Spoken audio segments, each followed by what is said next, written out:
제가 자동차 면허가 있어서 운전을 하기는 하는데 운전이 참 서툴러요.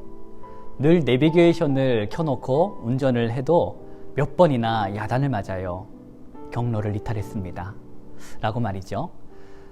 그래도 감사한 것은 엉뚱한 길로 갔지만 경로를 이탈했다는 야단도 맞지만 경로를 재탐색합니다와 함께 바른 길을 알려준다라는 거예요. 값비싼 자동차를 내가 탔다고 해서 그것이 목적지로 간다라는 보장이 될까요? 남들이 따라올 수 없는 속도로 질주한다고 해서 목적지로 간다는 보장이 될까요? 목적지로 향하는 길, 바른 길로 향하고 있는지가 중요해요. 오늘 여러분은 목적지로 향하는 길 위에 있나요? 창조주 하나님께서는 이 땅의 모든 사람들이 구원이라고 하는 목적지로 향하는 생명의 길을 걸어가기를 원하세요. 그래서 구원에 이르는 유일한 길이 되시는 예수 그리스도를 이 땅에 보내주셨어요.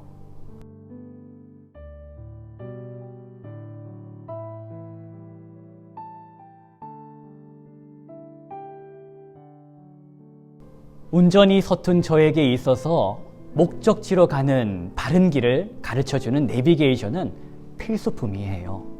그러나 빨리 가고자 하는 마음에 경로를 이탈할 때가 많아요. 길 같지도 않은 길을 만나면 크게 당황하게 돼요. 그런데 그때마다 내비게이션이 너무 고마워요. 경로를 재탐색해서 가야 할 길을 가르쳐주기 때문이에요. 한 주간 이사야 57장의 말씀을 묵상했어요. 하나님의 백성으로서 거룩한 길로 가야 하는데 그 길이 가장 건강한 길인데 욕심 때문에 그 길에서 벗어나 다른 길 가는 이스라엘 백성들의 모습이 등장해요. 욕심에 따른 죄악으로 인해 가야 할 길이 아닌 엉뚱한 길, 그 길을 하나님께서는 이렇게 이름 붙이셨어요. 자기 마음의 길. 이사야 57장 17절의 말씀입니다.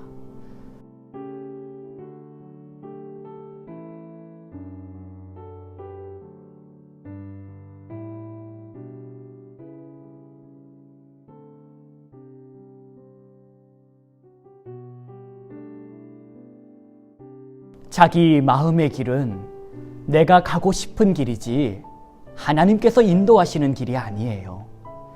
자기 마음의 길은 생명의 길이 아니에요. 생명의 길은 하나님께서 인도하시는 길이에요.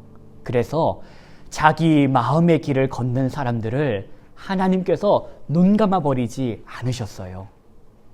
자기 마음의 길로 가도록 내버려 두지 않으셨어요. 자기 마음의 길은 생명의 길이 아니니까. 자기 마음의 길은 구원의 길이 아니니까.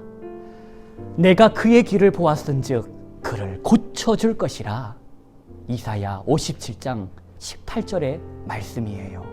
자기 마음의 길의 마지막, 그 길의 종점을 하나님께서 아시기에 하나님은 하나님의 사람들을 포기하지 않으셨어요. 사람의 죄악된 욕심으로 인하여 경로를 이탈했지만 잘못된 경로를 고쳐서 진리의 길, 생명의 길로 인도하시겠다라는 거예요.